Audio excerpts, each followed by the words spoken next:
I'm back with a very special guest.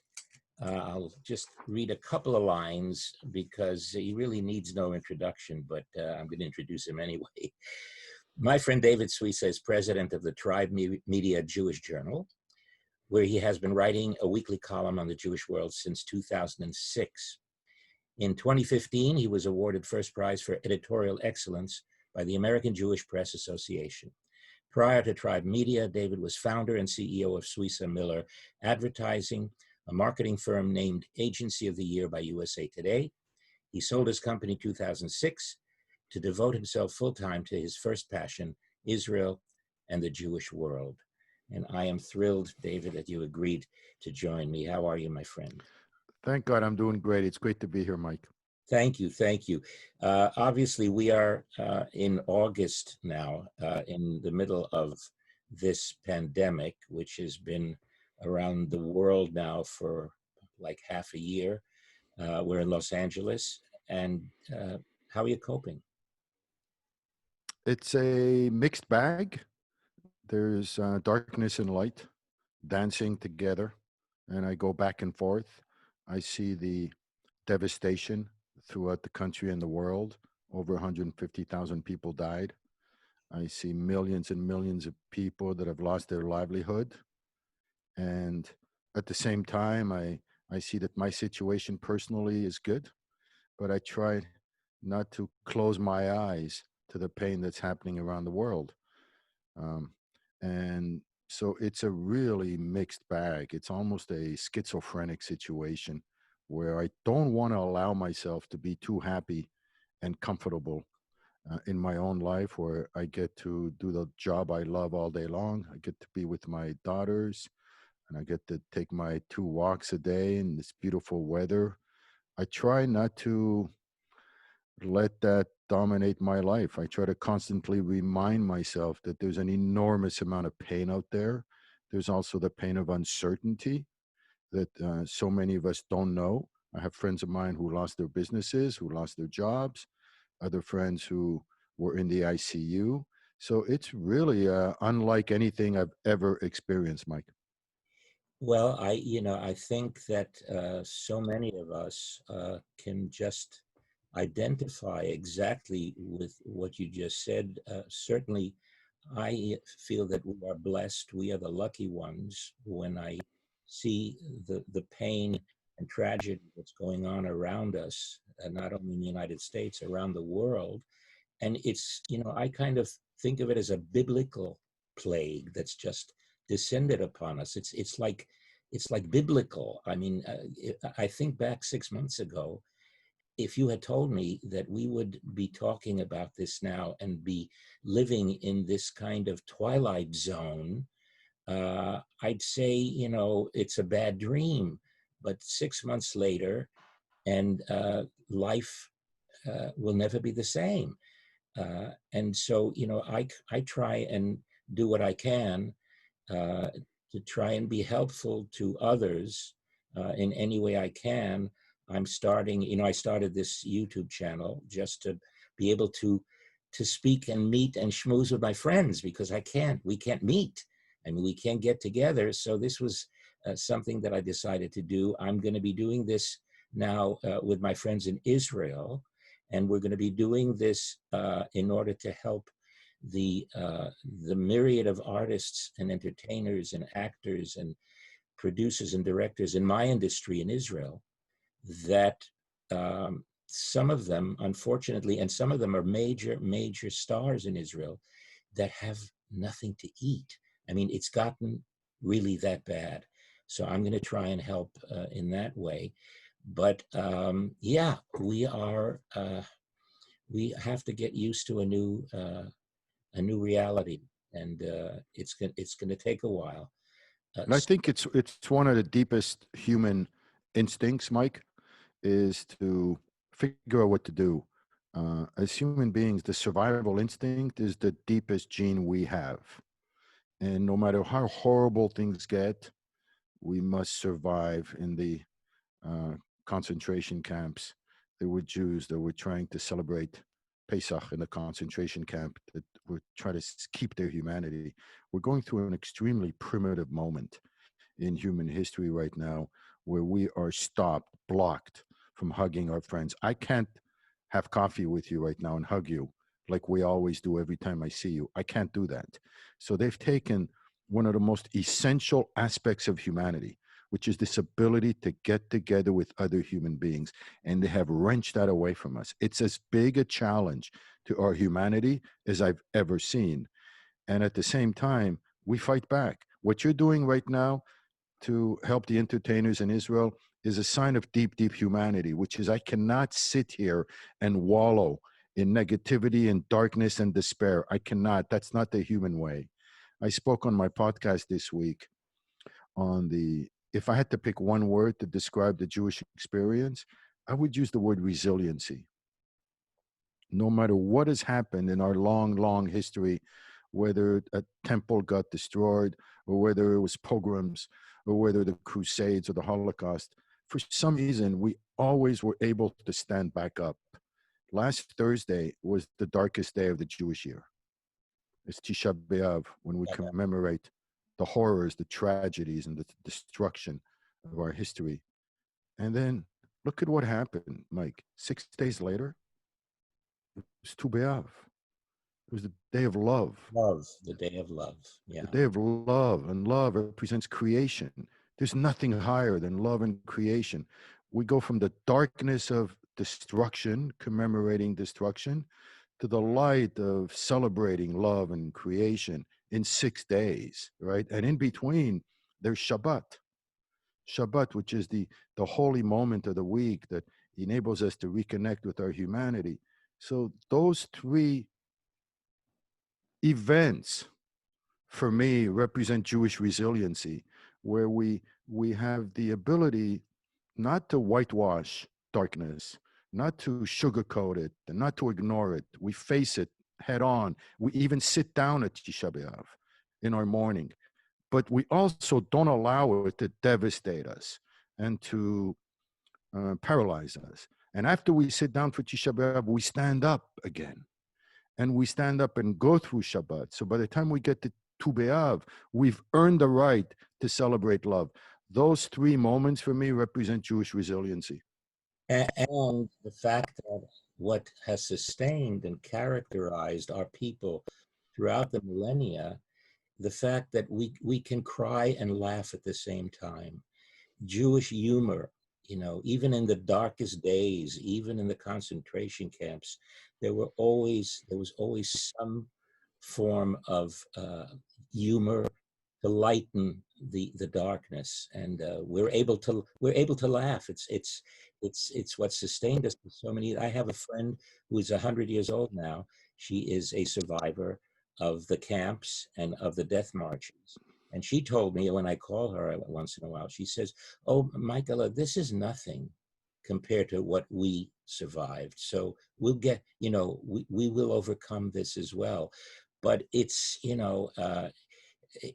something that reminds me, we're talking about this virus, and I wanted to discuss it with you just a little bit. But before I do, tell me a little bit about, since we're schmoozing as friends, your background. You were born in Morocco, right? I was born in a A little bit little about village outside of Casablanca called Bereshid. It was an Arab village with a few Jews. My father was, promoted to run a school there. And we moved to Canada in the mid 60s. I was 8 years old. And, we went basically from the Mediterranean to the North Pole. It was an incredible culture shock, especially for my parents. It was a sun culture to a Nordic culture. And that's why I grew up in Canada and graduated from McGill University. My sister moved out to California. She married a guy who lived out here, and she was my best friend in the world. I followed her, and I've been here for, since the early 80s. I'm an LA boy now, Mike. because it's usually the other way around. You interview other people, and we don't I know do. about you. So I'm turning it around. We're talking about a time now also that is very crucial and it's happening more and more. And I'm not talking about the coronavirus. I'm talking about a different virus called anti-Semitism. I call it a virus, and it's a virus that's been around for longer than the corona. And so far, nobody's found a vaccine for it, but it keeps rearing its ugly head. And we are seeing this, kind of happening now again, more than we expected. I heard your one of your podcasts recently, and your lovely daughter Shani said something that really struck me. She said, it's hard for me to accept that people hate you because you're Jewish. How old is Shani? She's 26. And yet this is something that is with her on a constant basis. Why should that be after 2,000 years, David? What's going on? Well, it's one of the toughest things I have to deal with, Mike, is anti-Semitism, and I'll tell you why. It's because it's very complicated. Because I have a bias as a publisher. I know that if I put anti-Semitism in the headlines, I'm going to get a lot more views and a lot more viewers. It's just the reality, right? That people have a tendency to look for trouble.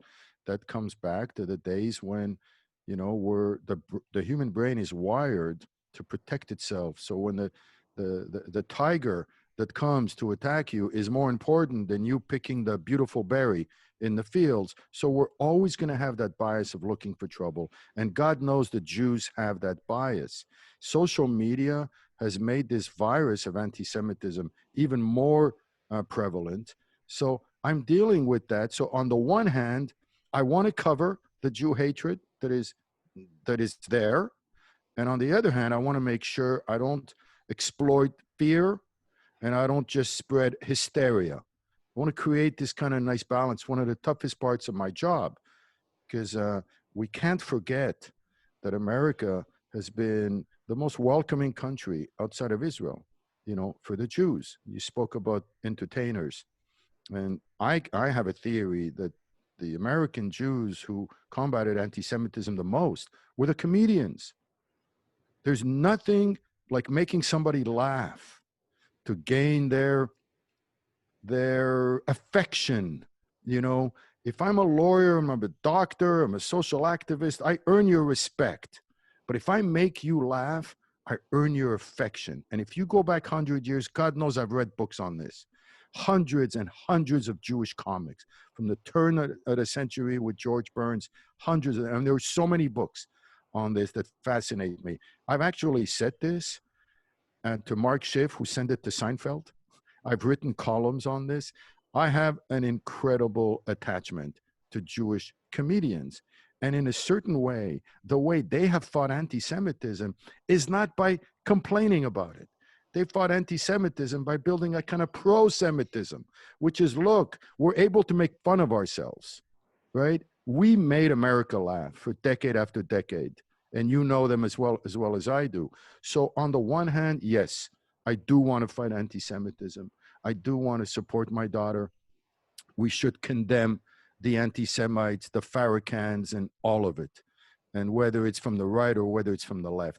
But at the same time, I also think we have an obligation to promote pro-Semitism as well. You mentioned the word vaccine, and I'm glad you did, because I'm working on a piece that says there is no cure for anti-Semitism, but there may be a vaccine.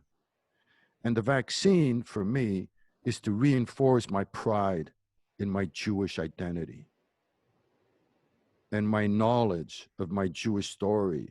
And I just think for me, that's as important as actually condemning the anti Semites. We need to do both. And I think what happens in our world today, we have a tendency to just do just one rather than both. So we call out, we condemn, and it's not enough. We also need to build pro-Semitism. I'm glad you mentioned the great comedians and the Jewish comedians because it was a different era, and I think they came from a different direction. They came from a humble direction, and uh, their meaning was a positive one. But I think we are now encountering, like we did just recently, some of our own Jewish comedians who, for one reason or another, are being irresponsible out of ignorance, basically, uh, and doing damage with their celebrity. Just to mention, as you know, about a week ago, Seth Rogen and that story. The journalist Peter Baynard.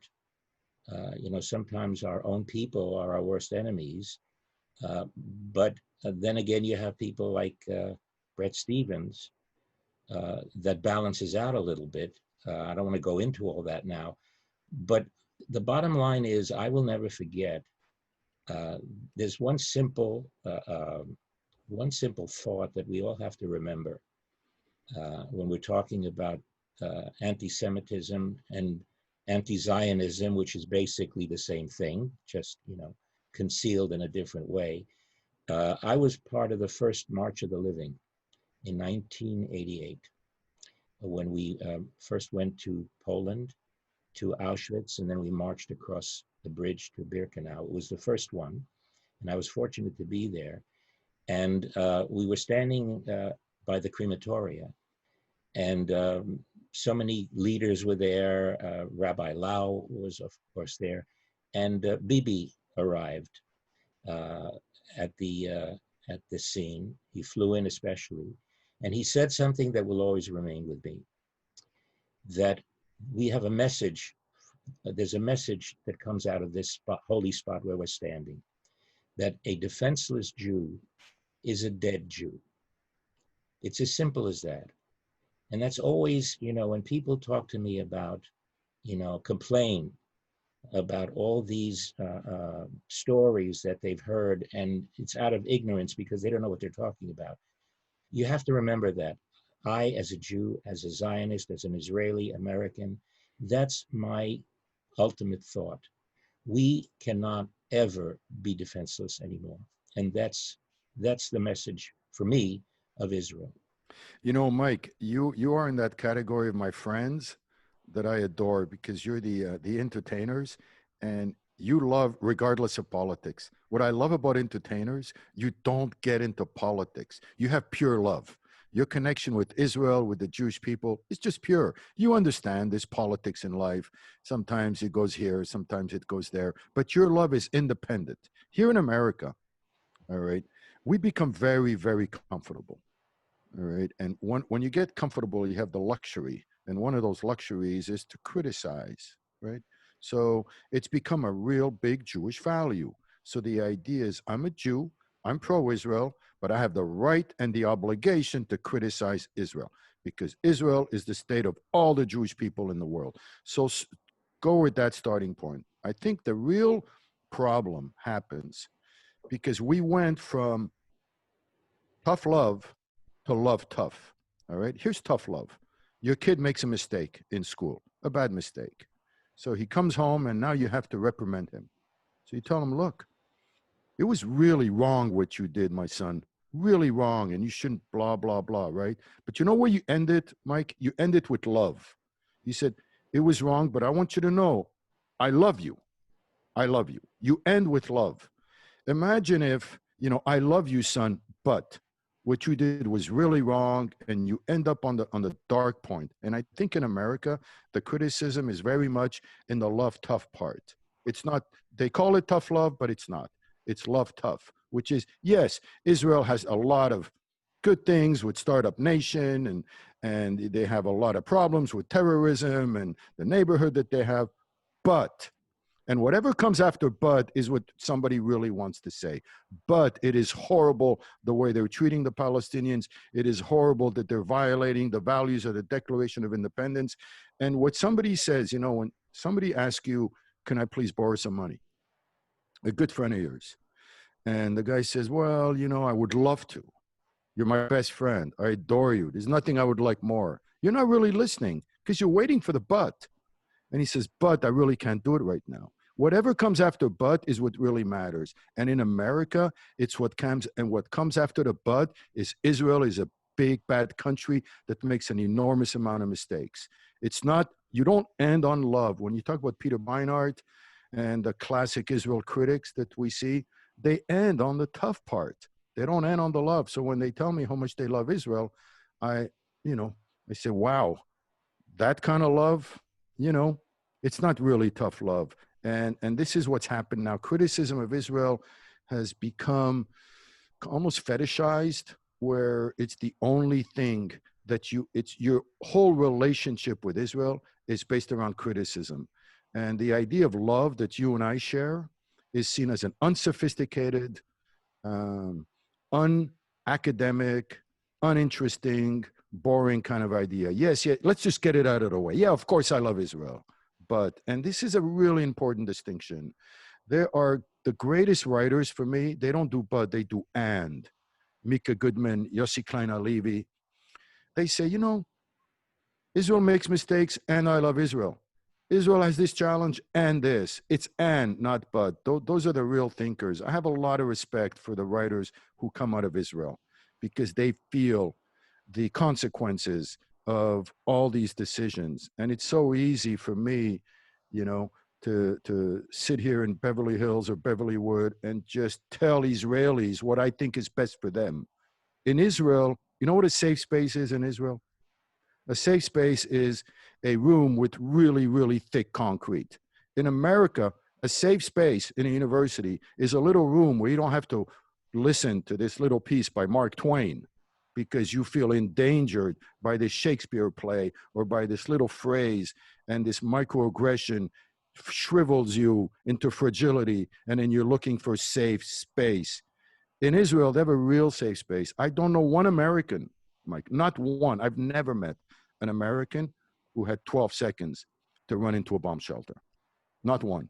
And when you have that kind of comfort, it's so easy to throw, to criticize and to tell Israelis who do go to bomb shelters what is best for them. And that's why that piece by Bret Stephens was brilliant. I know what you're referring to is Yeah. absolutely brilliant. And I also tell some of my friends that don't know because, you know, the percentage of American Jews that have actually visited Israel is so small. I don't know what it is, but it's small that have actually experienced the country, have been there. But I always ask my friends, okay, what do you think we would be today if there was no Israel?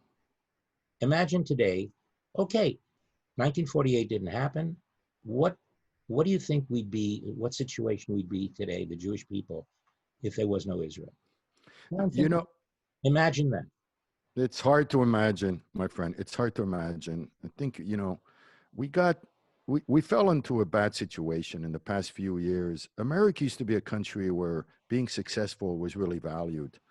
And we're living at a time right now where the heroes are victims. The heroes are the powerless and the victims. And Israel is not powerless. Israel is not a victim. Israel is really, really successful and it's really strong. And those are not the popular people these days, you know. And I think the Israelis made a deal with the world. The world told Israel, including the mainstream media, if only a few hundred of you would die when those bombs fell, do you all have to jump into bomb shelters? None of you die when all those bombs fall. If only we had a few hundred deaths, we'd start to like you more. And you know what the Israelis said back? They gave him the middle finger. They said, no thanks, no deal. If us dying is the price to pay for you loving us, there's no deal. So we have to, in a way, it's kind of the price to pay for success is the fact that, you know, we're not going to be we're not going to be the lovey-doveys that we were. Remember before 67, we're the miracle country.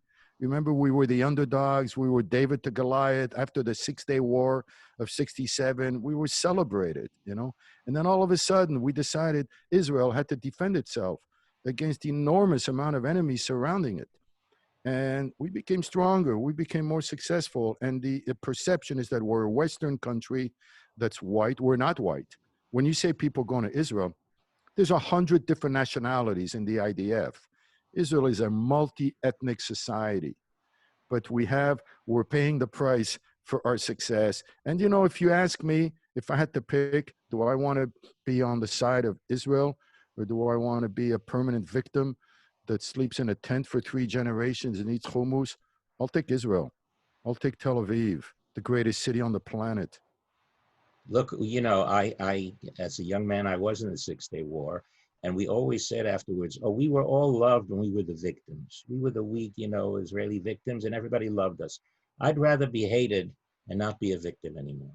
This is exactly what is happening right now. That's It's it. ex- it's exactly what is happening. It's kind of a somewhat of a sobering reality, but at the same time, and I tell my kids that so much of Jew hatred, and Jew hatred never goes away. It ebbs and flows over the centuries. There are worse moments, bad moments, and it comes under any circumstance whatsoever. It comes when we're strong, when we're weak. It comes when we're left, when we're right. It comes when we're rich, when we're poor. You name it. It always finds a way to appear. But what I do tell my kids is that so much of Jew hatred has to do with envy. And we have to face the fact that Jews, generally speaking, have been quite successful in America. And when you're successful, especially at a time when there's economic devastation, we're going to be vulnerable to this kind of envy that can easily translate into Jew hatred and anti Semitism. You just gave me a great segue because I want to recommend to you, if you haven't read it yet, and to my friends out there, I just finished reading the latest book by a dear friend of mine, Daniel Silva. Mm. And Daniel is a New York Times bestseller. He's written, this is, I think, his 20th or his 22nd #1 New York Times bestseller. And it's called The Order. And it's dealing with much of what we were discussing right now, especially the idea of Jew hatred. And I don't want to give away the plot, but have you read it? No, I haven't. I've heard of it. I haven't. Uh, I'm just going to read you a little quote from the book because he deals with one of the historic reasons for anti-Semitism and Jew hatred.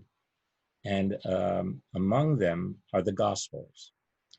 And he's talking in the book to a professor of ancient, Roman history. And he's talking about the Gospel of Matthew. And we're going back to something that was written many years after the crucifixion, probably about 90 years into the CE, our century. And he says that in the Gospel of Matthew, quote, Pilate, the ruthless Roman prefect, washes his hands in front of the Jewish crowd gathered on the great pavement and declares himself innocent of Christ's blood. To which the crowd replies, quote, his blood shall be on us and our children. It is the most consequential line of dialogue ever composed. 2,000 years of persecution and slaughter of Jews at the hands of Christians can be traced back to those 9 terrible words. Mm. Uh, that, I'm not going to answer that. Sorry about that. That is, sorry, I apologize. That was a call from Israel. And then he asks, so why did they do that? Because that historically is incorrect. It would never have happened that way. And the reason is because at that time, there was a danger that Christianity that was just nascent, just being born, would have gone back into the Jewish faith, that would have not allowed the advancement of the new religion. And so they took the onus off the Romans and put it on the Jews. And for 2,000 years, unfortunately, that's what we have been suffering up till now. It's a What's fascinating book, and I really recommend it to people to read and get another aspect of what we have been suffering for 2,000 years. The religious reason behind it. What's really interesting, Mike, is that the exact opposite happened. Christianity mushroomed and expanded exponentially into the millions and millions that now you have 2 billion Christians. So the exact opposite happened. Christianity became one of the most successful religions in human history, so that the animosity that started in those 9 words evolved, morphed into a different type of animosity, which is a lot more lethal, which is the animosity. How dare you stick to your guns? How dare you? Christianity is the new Judaism. And by you staying alive, by you surviving, you are a constant reminder that maybe we're wrong. And that is incredibly threatening. The Jews were the first ones to speak to God. We were at Sinai, and everyone knows that, 3,300 years ago. So, 1,300 years later, Christianity comes along and they say, well, Paul wrote that famous letter. We don't really need the laws. And this is the new Judaism, and eventually became Christianity. But you had these thick-necked, these really stubborn Jews, in the temple that said, we're sticking by our guns. We're sticking by the Torah. We're sticking by the mitzvot and the 613 commandments. That was the most threatening thing we did to the Christians. And then 700 years later, then the third book shows up, which is the Quran and Islam. So Christians were the second, and then Qurans were the Muslims were the third, and they got rid of the first 2 books completely. So they're also kind of insecure. But Jews don't have any of that insecurity because we were the first ones to speak to God, and they know that. So we were always at the mercy of insecure religions who always feel threatened by our very existence. So it's like, how dare you not join the new Judaism was number one. Number two, when Islam was born, it was supposed to replace both books, Judaism and Christianity. So we're doomed to a situation where, we threaten people by our mere existence. Now, of course, thank God, the Enlightenment showed up, and we're now in the modern era where nobody is saying, how dare you, stay Jew. Although there are some, who are obsessed with, converting us. It's still there, those radical elements. But Judaism is now a mainstream, well-accepted religion.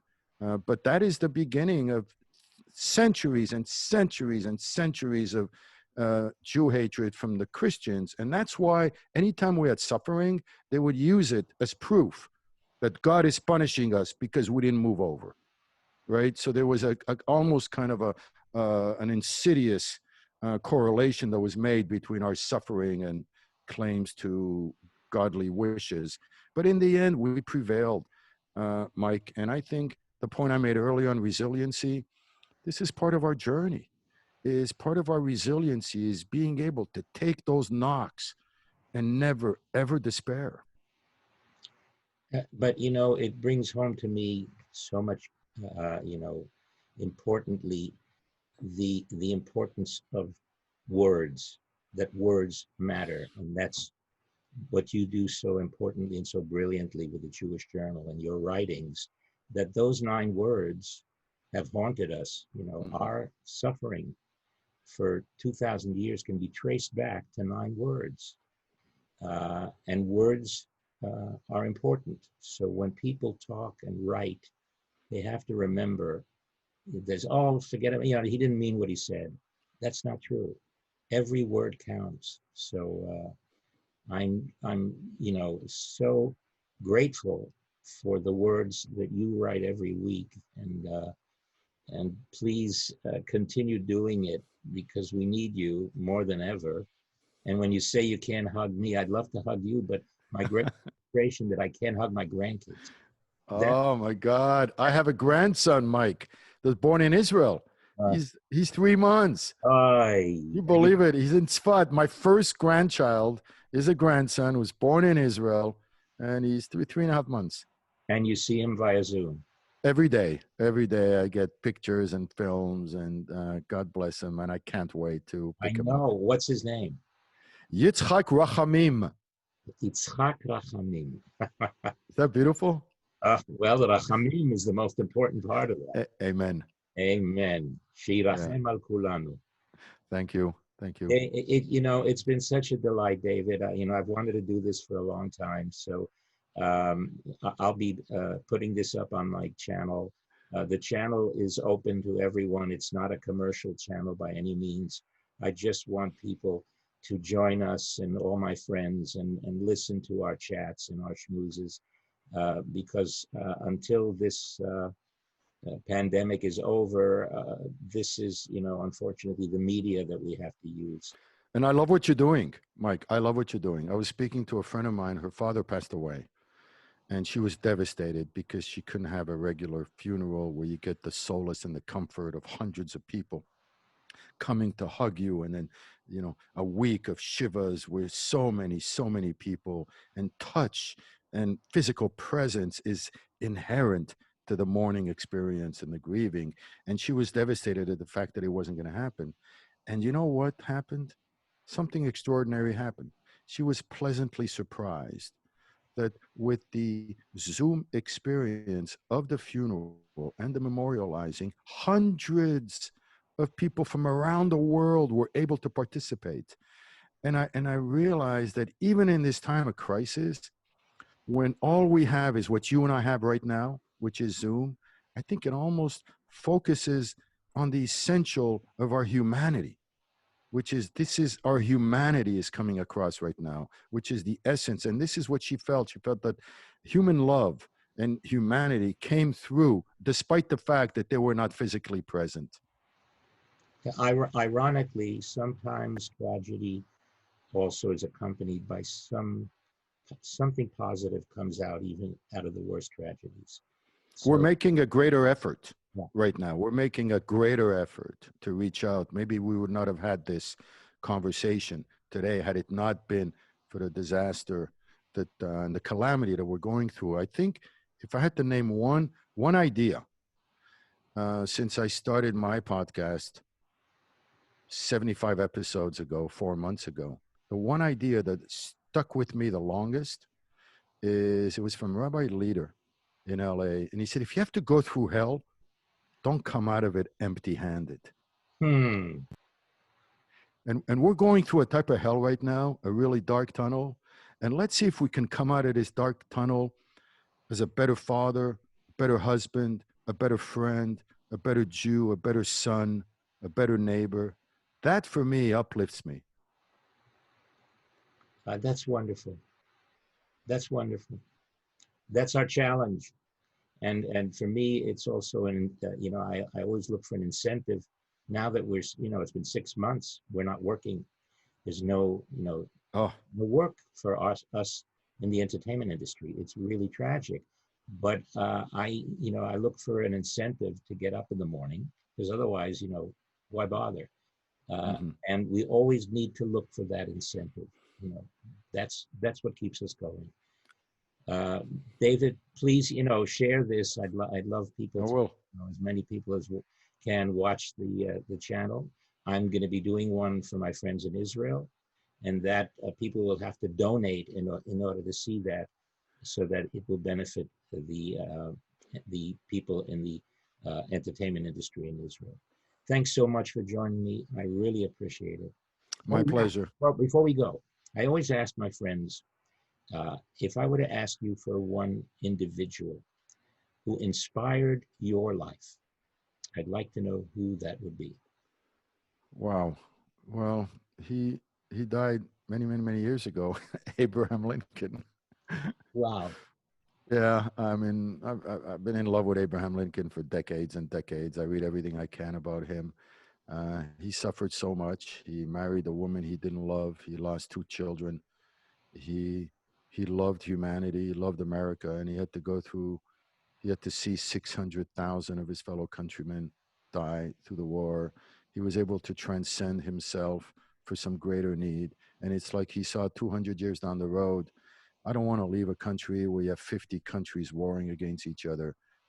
I want to leave a united country without slavery. I just think he's he's top of my list, brother. Thank you. Yeah. Thank you. Thank you. Thank you. Okay. And I leave you again, my friends, with my motto: Carpe diem. Seize the day.